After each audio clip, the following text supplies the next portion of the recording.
All right, everybody, thank you and welcome to our webinar on stress, adrenal fatigue, and so much more. I'm Neal from Woodstock Vitamins, and let's get the party started. Just to remind you, you guys have the ability to ask me questions at any single time, any single moment in time that you want. I will hear a little ding in my ear, and then I will respond to you at the next juncture, the next break in thought. Adrenal fatigue, stress in, stressed out. In other words, let's talk about stress, baby. I hope you guys get that reference. Just to start, we have our normal housekeeping items. You can rewatch this at any time. And in fact, that's one of the nicest parts of the webinar is that if you can't attend any of our webinars, sign up and then watch it at your leisure and skip through the boring parts. But I promise you that there are no boring parts in my webinars. I may have other stuff that I'll reference, and that'll be available on our website within the next 24 hours. If you have questions, ask them in the chat box. I'll hear the ding. We can respond to you right while we're talking because it's probably relevant to the conversation. There is a follow-up email that's going to come with a special offer for anybody that attends here, but it also has a link to a survey that I need you to complete for feedback because I love positive criticism and I'm really, really bad at constructive criticism. So just make it all good. So I have lots to cover because that's just how I roll. I don't ever do short presentations. They're always excessively long. So we're going to blow through this. So who the heck is Neal? I'm a registered pharmacist practicing for 15 years. I own a pharmacy and supplement store in Woodstock, New York. I'm what I call a holistic pharmacist. So I've seen the power of lifestyle interventions, natural products, and traditional medicines. But I know both healthcare industries are sick, traditional medicine and the natural products industry. So I've developed Woodstock Vitamins because we need a new path for managing and preventing disease. So we've weaponized my approach, my almost obsessive rigor to deliver better products, better advice, and better information to help you live your healthiest life. So holistic pharmacist is a term that I've made up. I like to keep it real with you people. That's I just made up the word. So my goal though isn't to push drugs, it's quite the opposite. I want people off their medicines and off their excessive supplements, just using lifestyle modifications and only things when it's appropriate, just to prevent as much disease as we can and to help us treat and manage any illnesses that come up. So I know that the medical industry is a mess right now. I'm a part of it, and it's not that great, but we need the traditional stuff too. The supplements can't be the alpha and the omega here. So we can't live our best lives without all three pieces: lifestyle, supplements, and medications. And that's what I believe a real holistic pharmacist is. But mostly I'm just a big mouth professional who gets a little crazy and asks the tough questions. We have a podcast. You guys are my dedicated fans. You guys should check out the podcast. There's lots of really great information there. It's not the presentation format. I've been doing a lot of interviews with industry experts or people that are in the wellness space, and we talk about lots of fun topics such as histamine. And I don't know if you guys know, but histamine is a thing. And in fact, it's a thing that the natural products industry says that everybody suffers from, and they don't really need to. We're going to talk about melatonin. I did that sleep webinar and that sleep podcast previously with Dr. Neal Stanley, and he's introduced me to somebody who's an expert in melatonin, so I'm going to speak about that. We just had an opioid expert, a pain management expert that was right in the heart of the opioid crisis, weigh in on the crisis from the perspective of a practitioner, so that was awesome. And then very, very shortly, I'm going to be talking about menopause with a doctor that's created his own method for treating menopause. So check it out. This is important. All of this stuff is true. Don't do anything without talking to an expert. I'm a pharmacist, but I'm not necessarily your pharmacist. So don't believe anything that you see here or read on the internet. So my responsibility is to be responsible. There's going to be no outrageous claims, just real practical advice around products and what the current evidence shows. So in other words, no BS. Today, 4 topics. We're going to redefine stress. We're going to talk about adrenal fatigue. We're going to talk about supplements for stress. And then we're going to give you a stress management protocol. I'm covering a lot of things, and each one of those 4 things could have its own webinar. So we're not going to dive deep into any one thing. So if you feel like you got gypped on something, don't worry. I'm going to be doing more on the topic in the near future. So let's redefine stress. But I believe that stress sinks and that'll never need redefining. So what is stress? I don't know. Just check the internet. Every single blogger on the planet has written some sort of article about what is stress and all this other stuff, yada yada yada.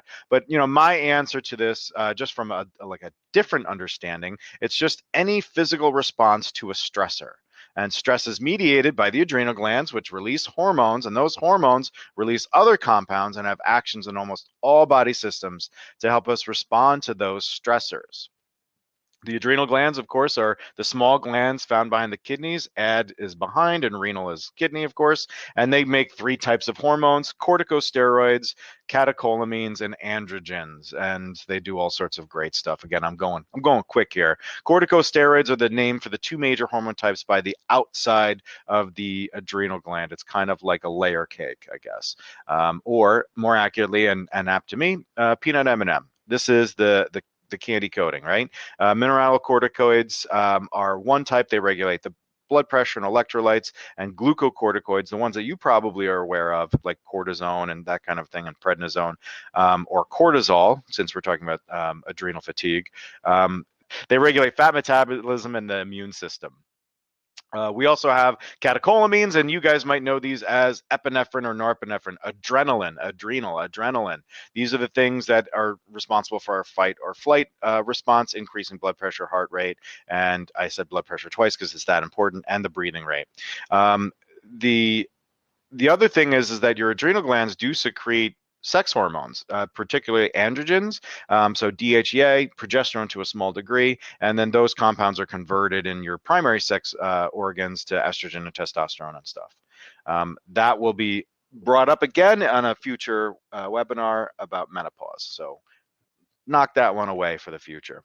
Blah, blah, blah, blah, blah. Neal, that's what everybody says. And you're right. You can read Wikipedia or a biology book and get all of that information. So what really matters? So these are the compounds that help us manage stressors on the cellular level, all the way up to what you're actually experiencing. So again, fight or flight, and how to live in this world, all the way down to little individual molecular interactions that are going on in our body. So when needed, this system will get your blood moving so you can protect yourself, make more fuel available, and shut down everything that's not needed at that moment.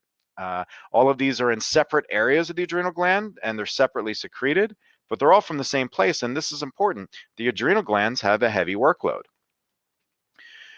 But what we should do, since we're talking about stress, is understand what are stressors. And I just want you to drop the idea that stress is just the big emotional things, right? I hate my sister because of what she said or did, or I don't like my dog because it poops all over the place, right? The big emotional things. I'm getting a divorce, right? That's stress for sure, but we have to think about it a little bit more deeply.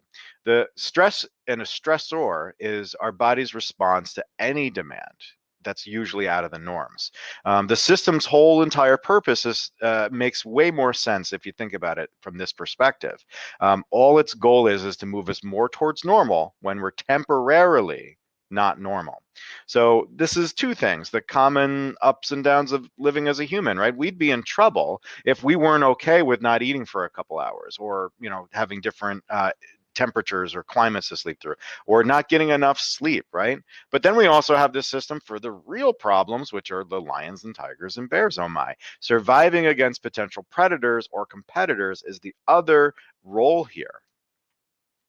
But there's no more lions in your house, right? I mean, I haven't had to deal one in a little bit. So these rare predators aren't here any longer. But what about the rare modern threats? And I even challenge that notion. I think if you think about your last experience with this, the last time that you had a dramatic fight or flight response, the blood rushing, smoke coming out of your ears as your hairline recedes, was this truly a threat? And I would say probably not. It's very rare. Like, again, there are threats to your safety, like accidents or a fist fight that would definitely be justified with a fight or flight response. But sometimes you just get a little spooked, right? And this happens. So was that full system needed? Probably not. But it happened, and so this system that's meant for just these super rare things shows up in modern life all the time, and it's not really made to be on all the time. It's not made to be used so frequently. The stress response system is meant for or basically optimal for the occasional out of norm situation. But today, stress is constant. It's always on. We have poor sleep all the time. We're eating like crap all the time. So worry and emotional problems have taken over for our fears of predators and safety because we're generally safe people. So there are many ways that we can, like, again, look at these stressors to understand them better and to understand how things that we don't think are a problem are actually a problem. So again, one of the things we think about when we think about stress is like the time-based one. So these are the stresses I have every day. So I have to get up and go to work and I don't want to. And then I've got my family when I get home, they're all screaming, 4 kids, that whole thing. And then we have the daily responsibilities that add stress to our plate. And then we have the sudden stuff. You lose a job, you get a divorce, all sorts of crazy things happen. Or the very traumatic accident, wars, natural disasters, these bigger kind of events. Those are the large things, but how do we categorize the small or little thought of events? And I like to just put things in two bins just because two or three is easier and it's better for comedic effect. First, psychological stress. So, all of the emotional things that bother you, the interpersonal tensions that we have. Unresolved problems can be an emotional thing. Like, oh, I should have said this one thing, or I said the wrong thing to the other person. That's a stressor that's going on in your head. If you have lots of tasks to complete, like me, that's a stress, thinking of all the things that you have to do.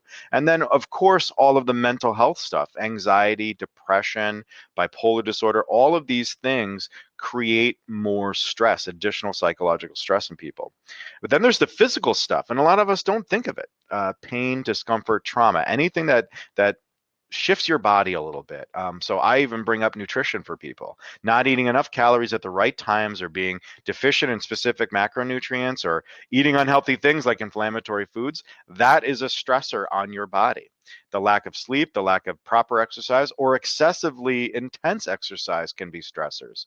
Medications and supplements are one of the biggest offenders. In fact, I would say like a lot of the choices that we make can have a horrible impact on us, even though we're trying to do a healthy thing. Also, diseases. If you just take anything from the outside world and put it inside our body, that can increase the stress on the body. Chemicals being one of those things, and I'm speaking mostly about all the horrible stuff you ingest with cigarettes or illicit drugs. And the more types of stress, the greater the intensity, and the longer that it lasts, the higher the overall stress load. And it's not additive. It's not like 1 and 1 is 2, but it's more like 1 and 1 is 5. There's no set formula, of course. It's all very individual. I just don't want you to be the camel. Stop having all the straw accumulate on your back. It's not helping out here. So I had said in the webinar description that a comprehensive holistic approach to stress management is the greatest step you can take to live your best lives. The thing here is, like, that seems like a very dramatic statement, and don't you say that about everything. I don't, because stress is more than just the emotional stuff. It's directly linked to the other parts of our wellness. So if you have better stress management, you're going to make that will make you healthier, and being healthier will allow you to manage and respond to stress better. So it's a very additive process. Just the idea of addressing stress will make you healthier and make you have less stress. The stress you feel and the physical toll on your body is a response to an aggregation of all your other choices. If you choose to live a less stressed life, that means that you're inherently choosing to have better sleep and exercise and nutrition. So it's stress seems to be like the undercurrent below everything. Our modern reality is that stress is omnipresent. So body systems that have evolved for occasional stress support are constantly activated. We must understand all sources of stress, not just the common ones, and work to reduce our reliance on these backup systems, because we often cannot modify the volume or intensity of the stress itself.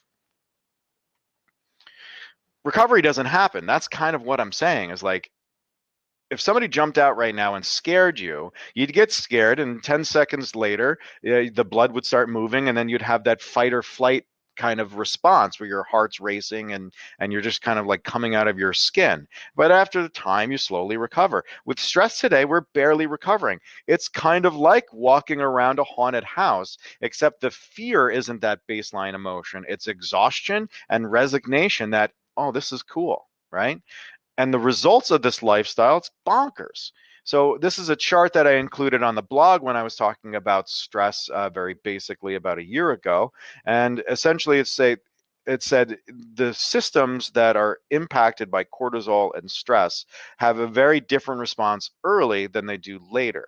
And so the moral of the story here is that while it might be important for our body to be able to tighten up the muscles and make you more reactionary, if you do that too often, that will lead to headaches, migraines, and cramps. But more importantly, looking at the cardiovascular and GI system, you can see very clearly that stress over a long period of time is directly related to, and I don't say that a lot in these webinars, I try to be more responsible, but it is directly related to disease.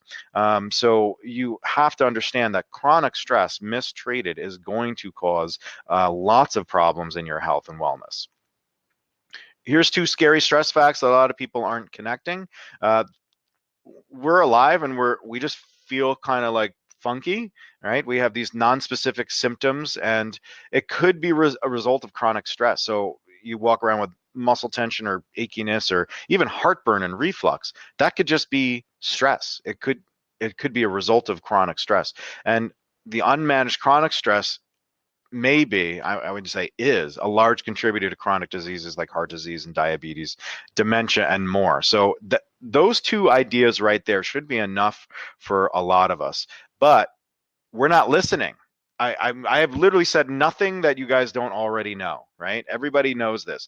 We have a large scale social awareness of stress and its contribution to our health, but we also have our signals that our body's sending us, right? We hear the big cultural, you know, media blah blah blah about stress and how bad it is, and then our bodies are screaming at us all day, and we ignore it. We said on the sleep webinar and podcast that we have to value sleep and make it important to us in order for us to get good sleep, and that goes doubly so for stress. So stop making stress acceptable. I'll also point out one more thing, and again, I'm trying to just give you a little bit of insight around stress as it's a little bit more useful, and what I've heard from people. Our journey to manage stress is filled with obstacles internally. Obviously, we have to make it important, as I just said, but we also rationalize it away. Nah, my stress isn't that bad. I can handle it. The macho stuff. We also compare our stress to others. Yours is bigger than mine. Mine is bigger than yours, all that stuff. And it makes stress worse. So we have these internal obstacles that make stress acceptable. And if we're doing it to ourselves and we're judging ourselves about how we're handling stress, you better believe that we're doing it to other people. I know I do it. I judge others, and I have the fear of being judged about stress or even admitting that stress is a problem, right? We judge them based on their handling of their stress. Here's an example that actually came up when we were talking about this topic with the staff here.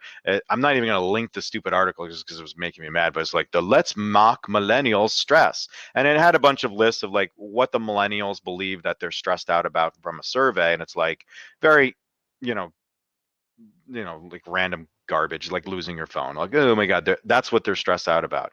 But the boomers, they were stressed about polio and smallpox. So the stress that the millennials have is not valid, is essentially what this is saying. And it just kind of feeds into that idea that stress doesn't have to be is only these big things, and it's not these little things that can be a problem here for people. So I think that the idea of like the comparison between different groups or different people is a real big problem for people admitting that their stress is as big of a problem as it should be. and I've had to say this a couple times, and if you're taking enough action to come to this webinar, I just want you to know that what you probably need right now, because of your awareness of this problem, you know what's up. Your body's screaming at you, but you're not listening. So you need somebody outside telling you that there is a problem. I needed this not too long ago. You're ignoring the signs. The intensity is increasing.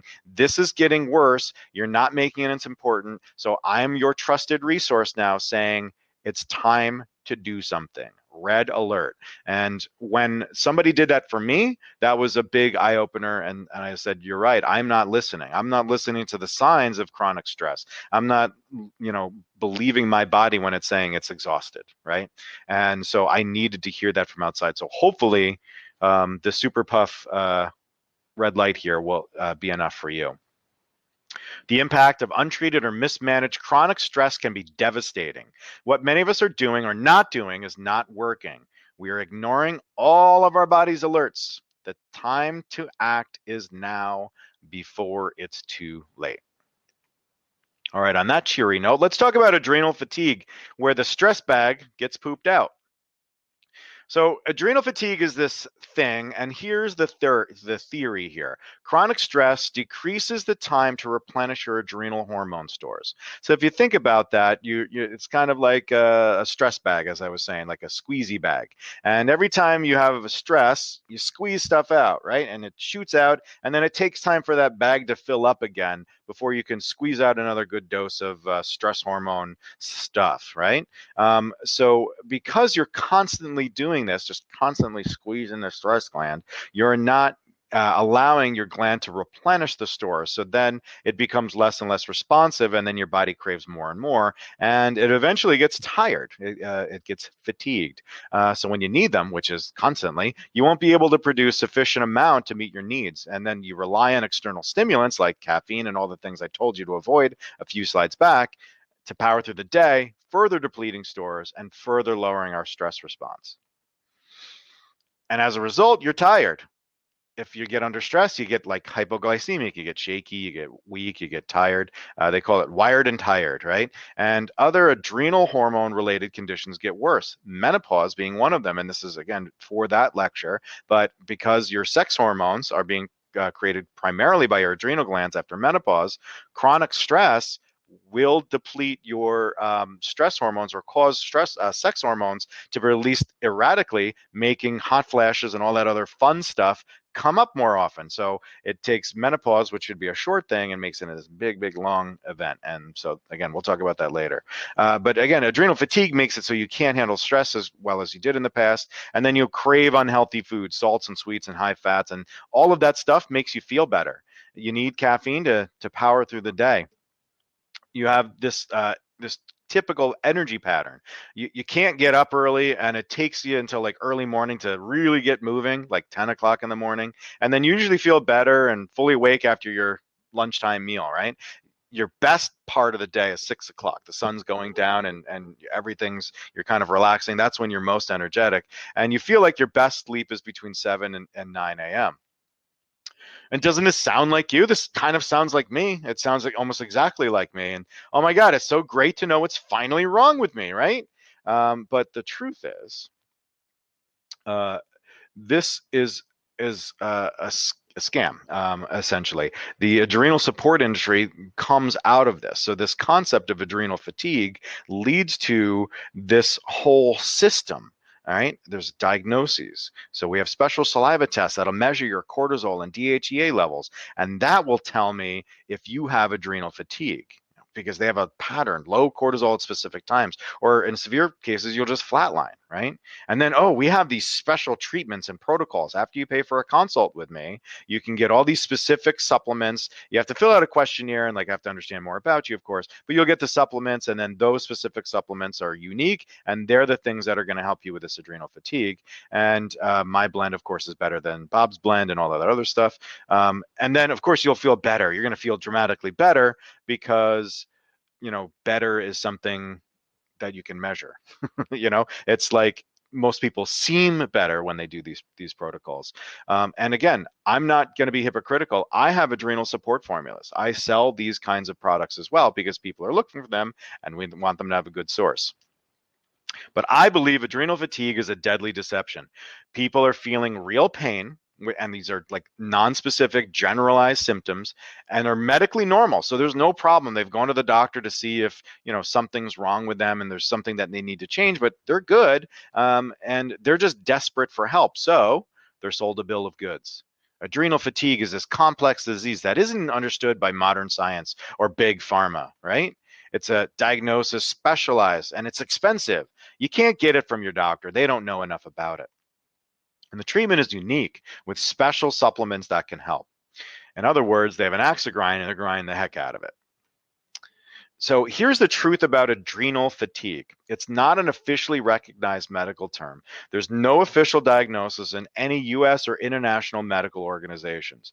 There's no recognized diagnostic test. And in fact, the whole term was coined by a chiropractor in 1998, so when I graduated high school, not too long ago, with zero evidence besides an aggregation of anecdotes.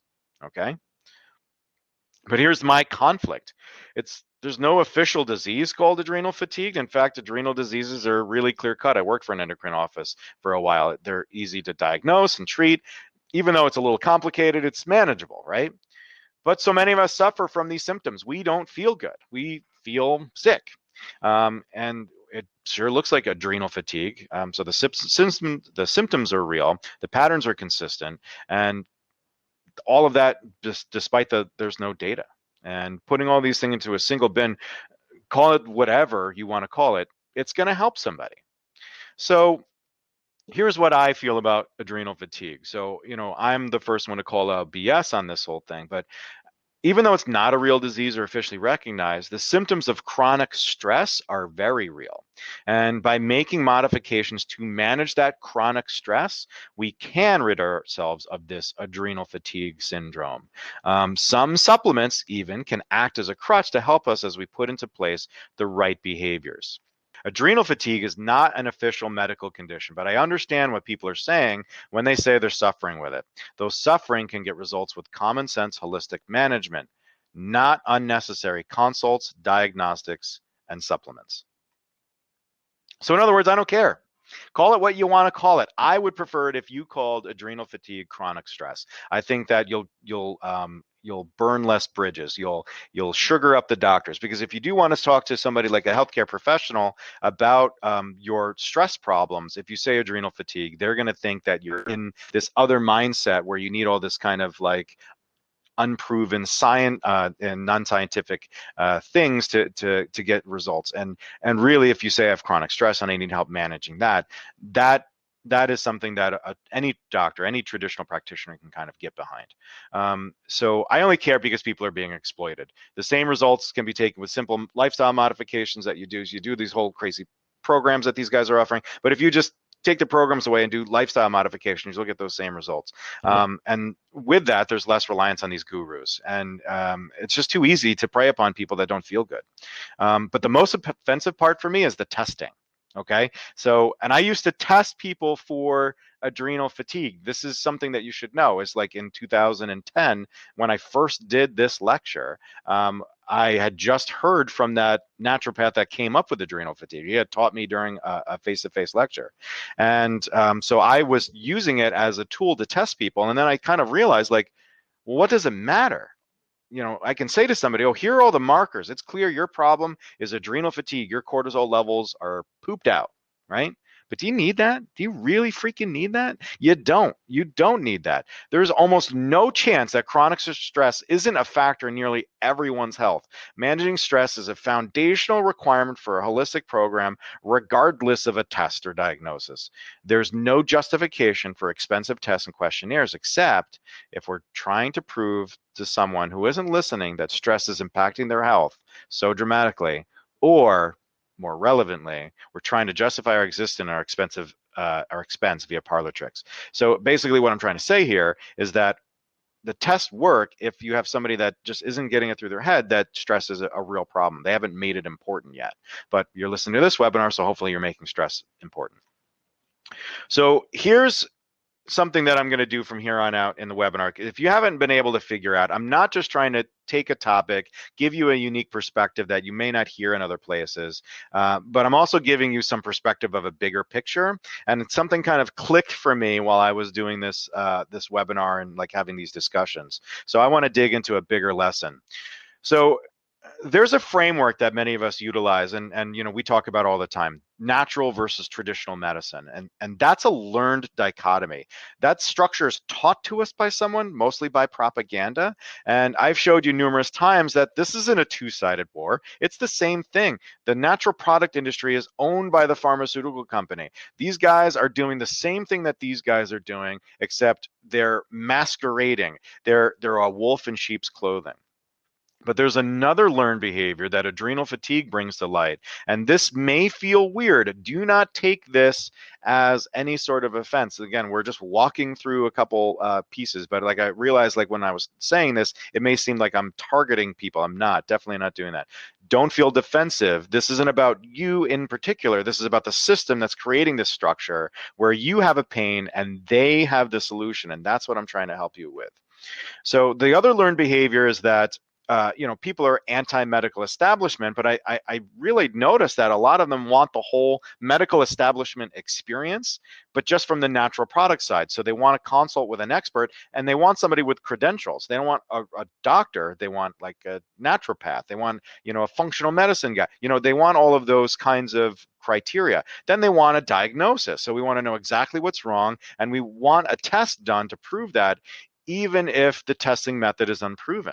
And then we want a protocol. We want a plan, specific actionable steps that we can take. We need results. We want to feel better. And this is a trap, okay? With adrenal fatigue, it's clear how unnecessary it is. You don't need someone to tell you that you're stressed and it's impacting your health. You don't need a special regimen of products. We fall into this trap, though, and this is the kind of insight I hope this helps, because we have a flaw as humans. When we have that structure, we can shift the blame from us and the decisions we make to something else, okay? It's not me or my choices. I have adrenal fatigue. Okay? And that's not a weakness. This is the emotional human. This is part of who we are. And more importantly, the natural product industry is preying on this emotional and sometimes illogical processing. This is an awareness problem. We can't stop this. We're programmed this way. I do it at times, right? We just have to be aware that this is how our brains behave. And when we're aware of it, we can stop the cycle. That itch that we're scratching by finding a diagnosis and going through the motions doesn't need to be scratched. There is no itch. There is no spoon, right? So I get it though. I understand why people want this. I understand that for some, it's not the medicine, it's the spoon. So those processes, the protocols, diagnostics, the expert, they help people arrive at a better place. And that's all we really want. But I don't believe we should blindly give that agency over to charlatans, right? I don't think that just because protocols help people doesn't mean that I need to spend all the money and spend all the resources and put all my trust into somebody who's just trying to make a profit based on my fears. You're all you need. I want this agency to go back to you. If you're on a wellness journey, just be aware that we want things that we don't need. We almost have everything we need to live our best lives. We just need a little nudge. So don't let anyone take that or your money or your time or anything else away from you. You just need you. So that's my little diversion, and that's a very important lesson that I think adrenal fatigue brings to the forefront. So let's talk about stress supplements.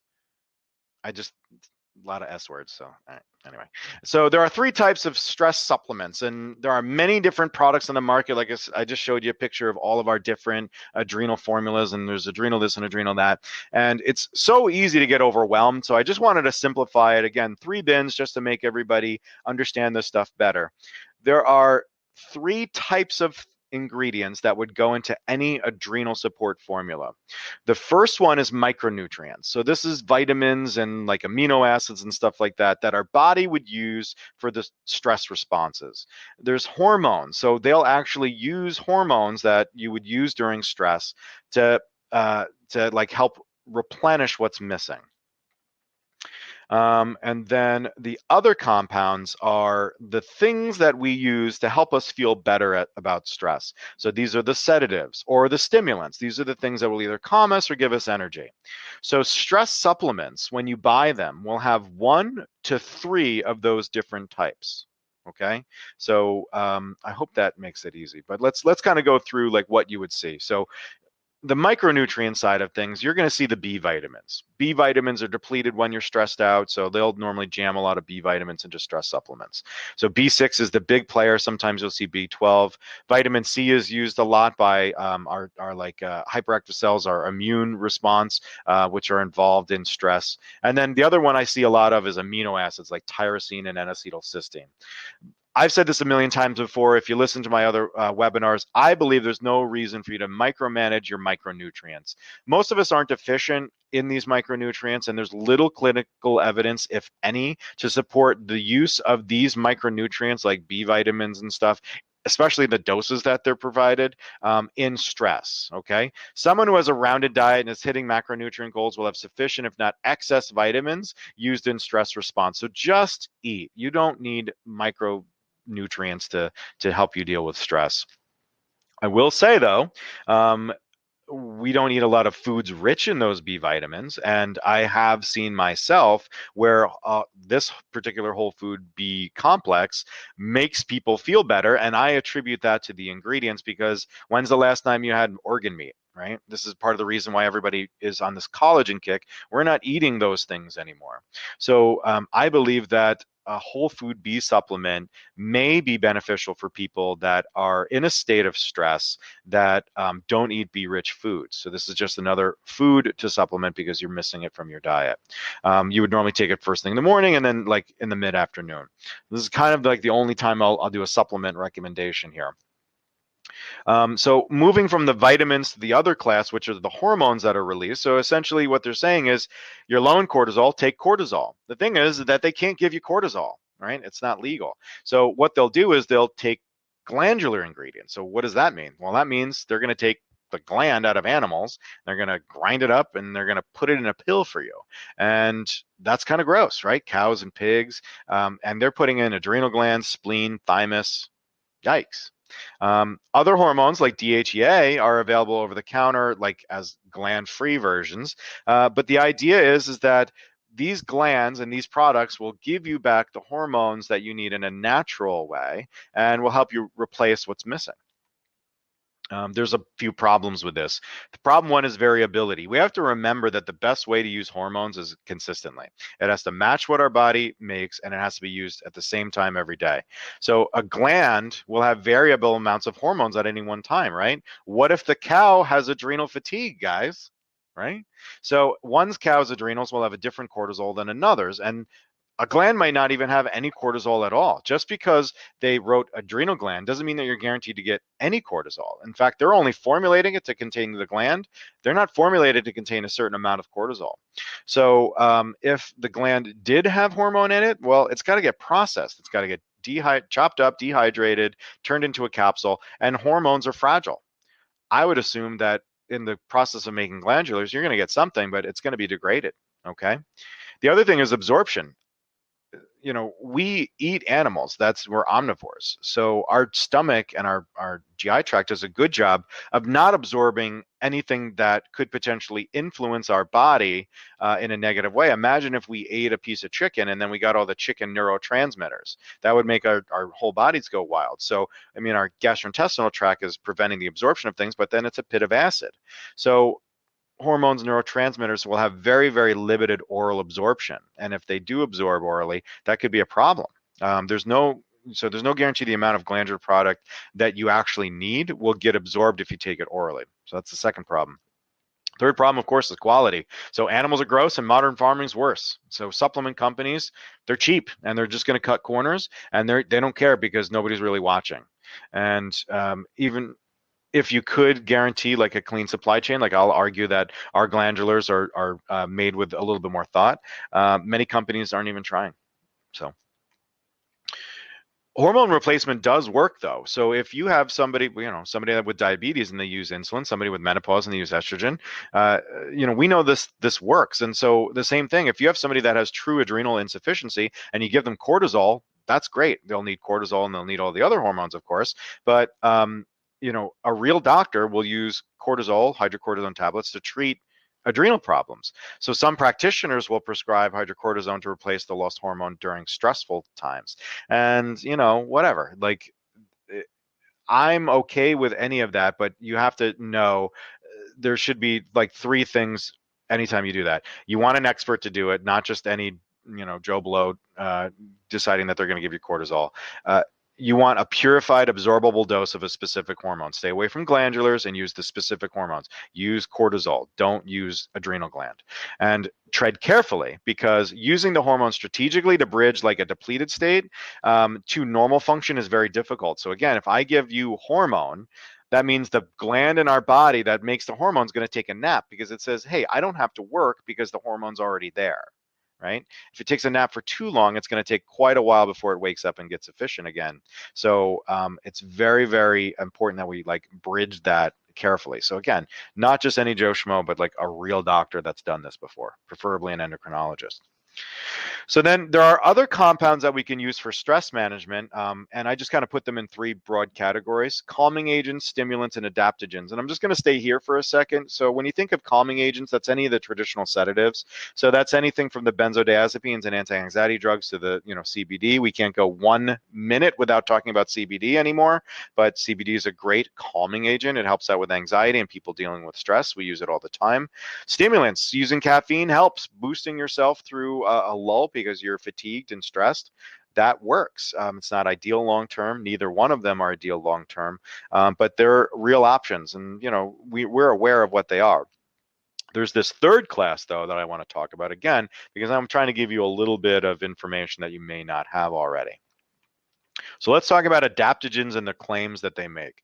So if you look at this, this is a chart of the common adaptogens. So an adaptogen is something that claims that it can modulate your stress response. And what that means is that if you have a little bit too much stress, it'll bring it down just a little bit. If you need a little bit more energy, it's going to bring your energy up. And like, these are the claims that these things make. This is what, if you Google adaptogen, this is the first result. This is what you would see. Ashwagandha reduces stress and anxiety. Astragalus combats fatigue. Cordyceps boosts stamina. I didn't know that there was a stamina system, and if there was a stamina system that you can just boost by flicking a switch, that would be really awesome, right? And you can see here, like, making claims that ginseng boosts working memory, reaction time, and calmness. These are quite aggressive claims, okay? I don't support or make these claims. I'm just demonstrating what you're going to see, okay? So I'm trying to do this justice, but this can be its own conversation, because I'm probably the only person talking about adaptogens that's like, time out, right? So they're compounded. Adaptogens are these compounds that are purported to have a unique mechanism of action, almost contrary to or outside our current understanding of pharmacology. Like we've talked about before, drugs and supplements work because they're a key that's interacting with a door. They're unlocking a door and opening up a door. These guys are saying that their adaptogens are essentially like little AI molecules that are going around and flipping levers and opening doors to certain degrees, and like having this very sophisticated response. So in this mechanism of action, they're not, sedating you or exciting you like everything else, but instead they're just kind of tweaking the system. And if we don't have enough of a response, they help you meet the need. If we have too much, it's going to blunt your response. So that to me is a little bit much. I'll say, though, that they work. I know people use adaptogens and we recommend them. I believe that people get results from them, right? That normally comes with a disclaimer, because I only hear the success cases. People that where it doesn't work, I rarely hear, and there's no real clinical evidence here. This is just me kind of reporting. Different people have different needs, of course, but in general, though, you can probably find somebody who said they've used rhodiola or ashwagandha and it helped them support their stress and they're happy about it. But I'm not going to tear down adaptogens. I'm just going to say it's a tough sell for me. So we know a little bit about them, but there's so much that's still not understood. It's really tough for a responsible practitioner to make a recommendation. I was looking up information to give you the best information here, and the most prolific author on adaptogens over the past 10 or 20 years is one guy, and he's an employee of a big supplement brand that sells adaptogens. And that's bias, of course, right? But the outside clinical data by third-party groups, government groups, very, very poor. Most of the studies are almost dismissed in the abstract at the beginning because the methodologies are so poor, right? They're not even saying who they're going to include in the study or like how they're going to exclude, and they're talking about these weird outcomes. Like again, boosting stamina. Like, how do you measure boosting stamina? Because my stamina is different than somebody else's. The European Medicines Agency, if you have a moment, you should type in that European Medicines Agency and adaptogen. They wrote a nice little paper to guide practitioners on this and to make a determination if they're going to add adaptogen to their like acceptable list or whatever. And they, of course, they said no, but basically said that the mechanism of action of adaptogens doesn't fit logically. People seem to respond to them, but we can't use the term adaptogen, and it's kind of a weird thing. Again, there's no endurance system. You can't boost endurance. It's complicated and multifactorial. So, this is kind of me in one picture talking about adaptogens, like super skeptical, but like, okay, sure, whatever. The There's so many questions for me. So if this mechanism of action is so unique and helpful, how come we haven't developed other drugs around that mechanism?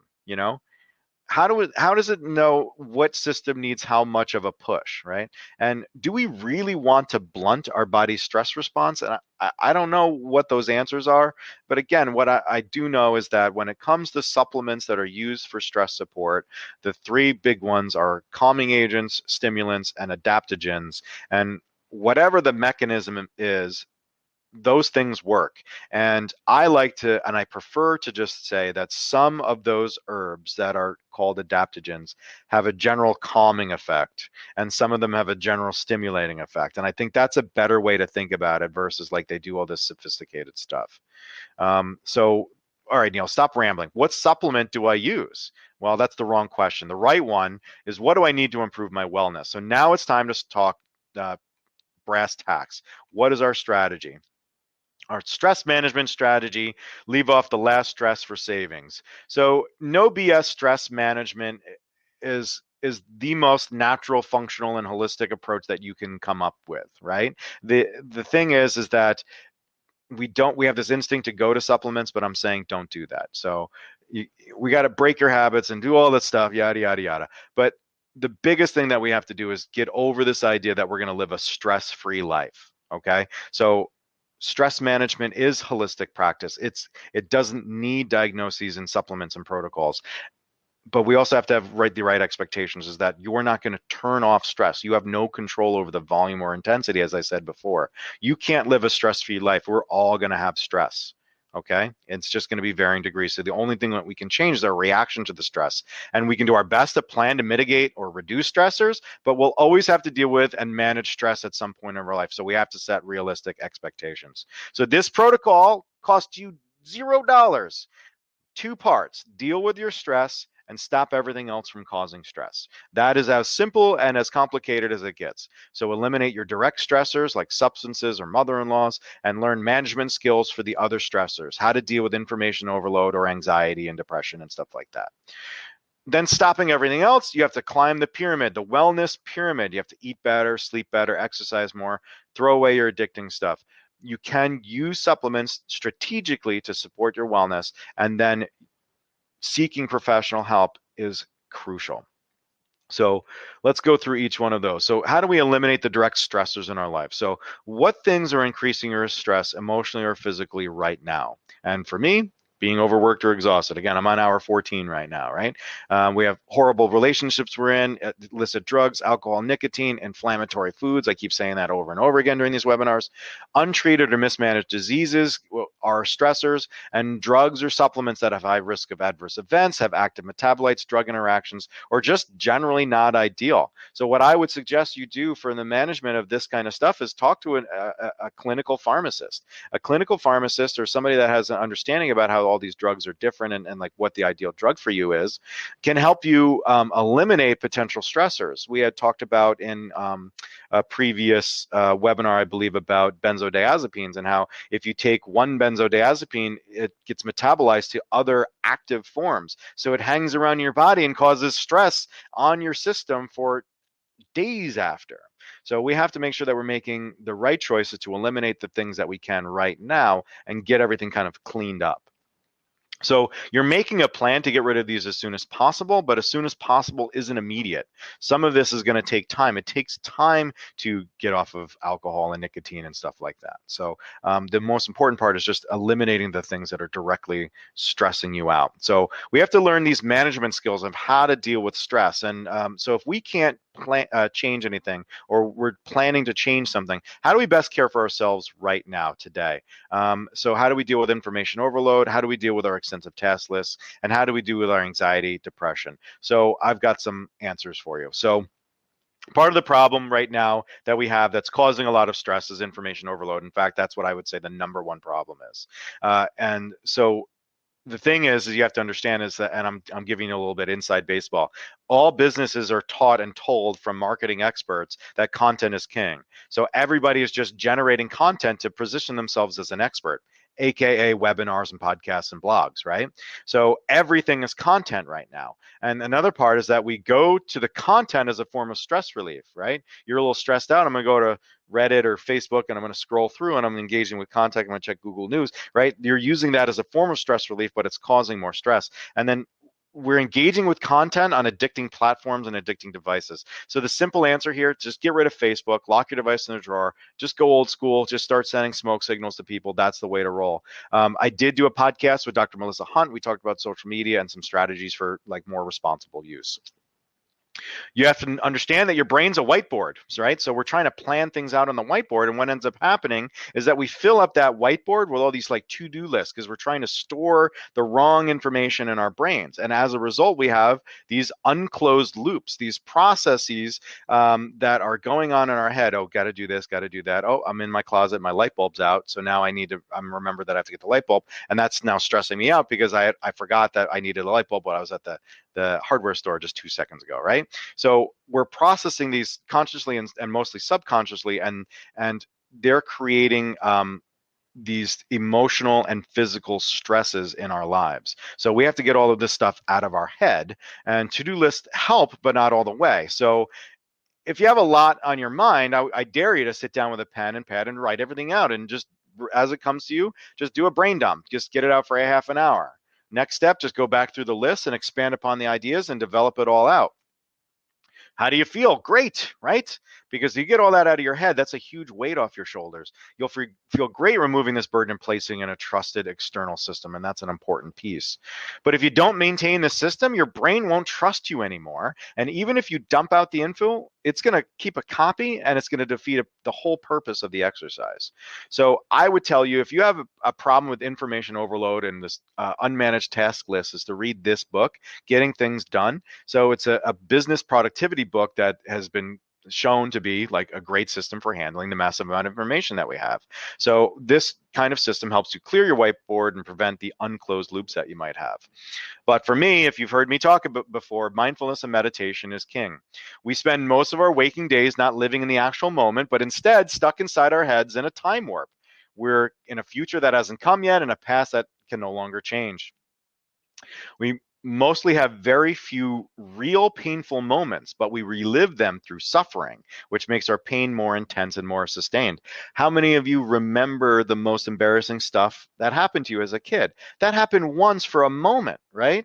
And then over and over and over again, we replay it and intensify it and think about it and spend energy on it, right? And we're doing that all day long.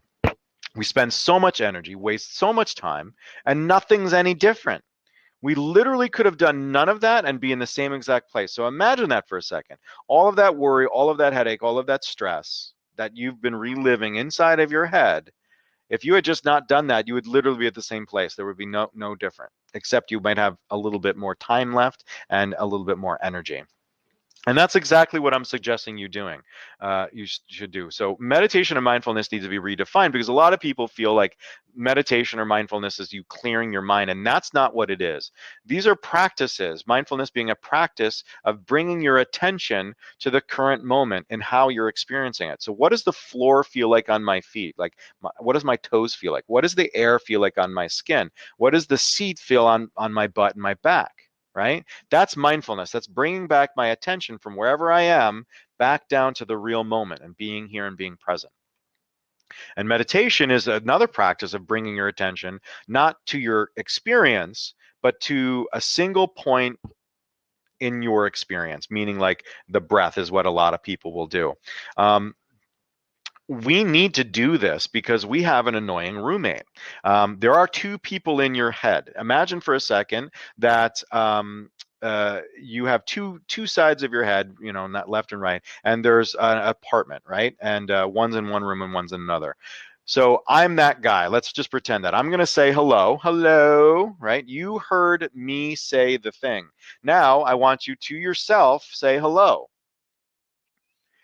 And if you did it correctly, you hear someone else say hello. There are two distinct actions. Somebody says hello, and somebody hears somebody saying hello. And that's an important distinguishment to make. There are two people in your head. There's a talker and there's a listener. You are not the talker, you're the listener. The talker is just a clump of cells in our head, and its role is to tell stories, right? The whole purpose of the talker is to make sense of our current experience and turn it into words. That's it. Just like there's a clump of cells in our brain that is making our diaphragm go up and down, right? We don't pay any attention to that. So why are we paying attention to this other clump of cells that's just making up words? And the reason is because they're words, and we can assign value to them. And the talker can often be negative, and that's an evolutionary response too. Because if you see something bad potentially happening, you want to make sure that your alerts start to go off. You see some grass rustling. Is that a lion? Right? So the talker's kind of saying, hey, man, that's probably a lion. You got to get moving. But now we don't have lions. So that talker is negative and beating us up a lot. And then we respond to that negative stuff more strongly. That's why we respond when we think negative, because there might be some real danger there. So meditation is essentially helping us put some space between the two people. If meditation, what meditation does is you're focusing on your breath, but what's going to happen? Well, that clump of cells, that guy in your head or gal, is going to start talking because that's what it does, especially when it's quiet. And you'll eventually get caught up. You're going to start listening to the guy and you're going to start paying attention to them. And all meditation's doing is bringing you back to the current moment, right? Bringing you back to all of your attention to the breathing and not valuing that person. So you begin again. You're breathing, you get distracted, and you begin again. And all meditation is doing is helping you practice the putting the space between the talker that creates a lot of stress and anxiety in people and what's real, what's really going on. And the most important thing to understand about this is that there is no win here. You don't get to defeat Thanos and you're a hero. We're constantly fighting this fight. It's like eating an elephant, wrestling a bear, or pushing the ocean. The work is worth it, though, because we are what we practice. If you practice being stuck in your head, stressed out or anxious and depressed over things that you can influence or change, if you practice being negative, if you practice not caring for yourself, you'll get great at it, right? You'll get great at it. And we all are pretty good at beating ourselves up and stressing and worrying. But if you practice being aware of how our brains work, if you practice returning your focus to what's real, the right now, if you practice not judging or valuing negative thoughts, you'll get great at that. So more on the subject, we did a podcast with my psychiatrist, Dr. Larry Dresdale, and we have a blog on the subject too, so check that out. But essentially, like that's how we put into place things to help us manage stressors, and then we have to stop everything else from causing us stress. And again, this is where it's all connected. We've talked about the wellness pyramid. We've done conversations around this. We have to eat better. And, you know, I've got blogs and webinars and everything on that. We have to exercise. We have to sleep better. We have to get rid of the devices. And then we have to use the Vital 5 supplements. And some of those supplements will help support your stress management. Omega-3s have an impact on brain health and mood health. Probiotics is your key to your immune system, and your gut and your brain are tightly connected.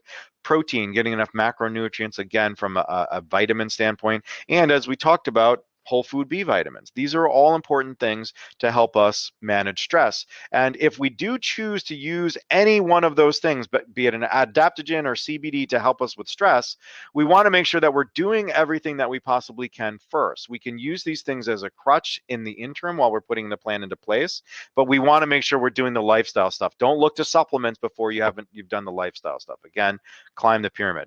Choose one thing, not a bunch. When somebody tries to sell you 5 supplements, that's a red flag. Don't do that. Get the right dose, the right form of the supplement, and understand what your expectation should be. What effect should these have? How long until this effect happens? And when should I stop, if I should at all? Start low, go slow, but go. And don't add on to things that are ineffective, but replace them. We had this go on with the mental health world. People would start on an anxiolytic drug or a serotonin reuptake inhibitor like Zoloft or something like that, and they wouldn't get any results from it, right? So they'd increase the dose, nothing would happen. And then they would keep the drug and add on another one that didn't work too. So like, if it's not working, stop it. And that's an important lesson for supplements. Know why you're taking it, take the right dose, the right form, and go. So it's time to review, and we're going to review a little bit differently here. We're going to review in question format because I was being a little sarcastic and snarky when I wrote this. So is it possible my stress wears out my adrenal glands? Kinda, probably, maybe. It can maybe have something like that. Adrenal fatigue is not a real diagnosis. No, but yes. Chronic stress is very real. Adrenal fatigue technically isn't, and it doesn't make much medical sense. So can I take something, though, like an adaptogen that will help modulate my stress? You may feel better, but it isn't modulating anything. We don't really know how it works, and the current solutions aren't really scientifically based, right? So what's the best supplement to manage my stress? Well, this is a trick question. You don't use supplements to manage your stress. There isn't one answer to managing stress, just like there isn't one answer to oh my God, I said the same thing twice. Sorry about that. So basically, there isn't one answer here. So stress management requires comprehensive lifestyle modifications and planning, but the benefit is worth it tenfold and more. So who has the best answer for managing my stress? And that is you, my friends. If you have any stress-related questions, please don't hesitate to reach out to me. I see we do have some questions over here. Actually, no, we don't. Just one question. But if you have any questions, now's the time. I'll take this minute to thank you very much for attending the webinar. I'm going to switch from the slide deck back to my face. I'm going to sit up a little bit, and we're going to talk stress questions. So Ginny Casey's asking a question: does stress show up in our fingernails? So technically, yes. So poor nutrition is a stressor, and poor nutrition will impact your rapidly dividing cells first and foremost, and your hair, skin, and nails being, your most rapidly dividing cells. So I believe that, yeah, if you have poor nutrition, which is a stress, that will impact your hair, skin, and nail health. Do the peptides relate? Which peptides? The collagen peptides? So collagen peptides do relate because they are a protein source, and many of us don't eat enough protein. And amino acids can help with our stress response if we eat enough of them. And the real benefit of collagen seems to be in its effect on the gut lining and such, along with the protein benefits. So again, the gut-brain connection. So all of those things can play a role.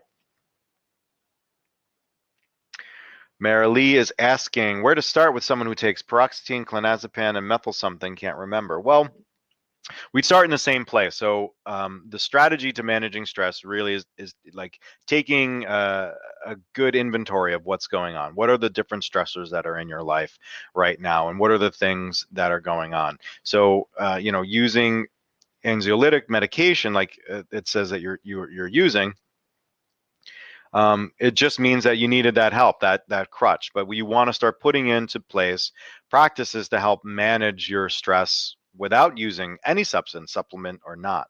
So we would look at a meditation mindfulness practice. Do you see a psychiatrist? Is that effective for you? So like, I guess, Marilee, like, tell me what kind of stressors you have. Maybe we can address each one individually. Ginny's saying her nutrition is actually good. I use the 5 supplements you recommend, some only when I can't eat well, but I have really bad ridges that result in breaking, huh? Yeah, I think we need to kind of have a conversation about that and see what's going on there. How long has this been going on? Yada, yada, yada. So you're right, George. Today's word was balance. Terry, I'll answer your question about inflammation real quick. We did a webinar on inflammation, and I came up with a new word called misinflammation. So check that out. It's a really great webinar. I think turmeric is great for short-term pain and that kind of a thing, but I believe that the natural product industry's next whoopsie moment is going to be around the non-judicious use of turmeric. I believe that if I told you to take Advil every day, you'd look at me like I'm crazy, especially because it's been tied to heart disease, and turmeric essentially is just a less potent Advil. So my recommendation to everybody from that webinar and practice is to incorporate turmeric into your diet. It's a spice and it's healthy and it has anti-inflammatory properties. So 2 to 3 meals a week, incorporate turmeric into your life. Marilee, so he's got anxiety and sadness. So yeah, I think that we wouldn't want you to stop anything. In fact, we would want to, just kind of like reinforce where you are and try to help you manage this stuff. I would say that, somebody who's suffering from anxiety, again, is worried about something that isn't here, right? It's solely a construct of your mind. It's not here. It's something that's in the future that's coming, potentially could be coming, but it also could not be coming. So a meditation or mindfulness practice, I'm talking 15 minutes a few times a day, is the first thing that you can do. After 6 to 8 weeks, meditation and mindfulness will rewire your brain. And that's not a joke. The neuroscience behind meditation and mindfulness is on its way to becoming extremely well understood, and it seems that it is remarkably beneficial. So the first place I would send you, Marilee, is to a meditation-based cognitive therapist, and potentially even a consult with me just to talk about your individual needs. But that's where I would want you to go. All right. What about the Buddhist practice? Is that the Zen Mountain Monastery? So yeah, meditation and mindfulness is built on the Buddhist practice. One of the things that I like so much about mindfulness-based cognitive therapy is that while the lessons and the teachings are those like old-fashioned Zen teachings and like the myths and those like stories, there isn't that religious connection to it, and it's a little bit more accessible. People like me, I'm kind of not the most religious guy, so it's much easier to get into because there is the religious side of it, but then there's the the daily practices and everything. And even when you look at the tenets of the religion, they are very psychologically oriented, I guess. And Marilee, I would even say, like, you look at the Greeks. Marcus Aurelius has wrote on it, of course, and some of the best and like profound statements on meditation were made by him. So check that out. Ginny, you do need a consult. So if you go to woodstockvitamins.com/consult, you can schedule an appointment. It's got my calendar on it. Terry, I'll find the video on misinflammation. Am I moving towards not supplementing and eating the foods that provide what my body needs? Nutrition. I want to stop wasting money on all this. Terry, yes, that's what we want. We want you to join our club of people that are using only the supplements that they need when they need them. So while I'll argue that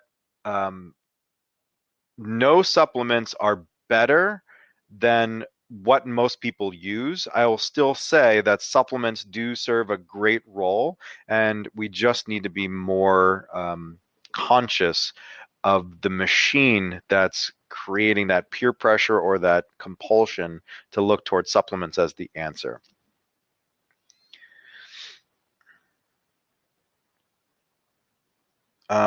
Relationship between stress and our own Asperger's. I don't know.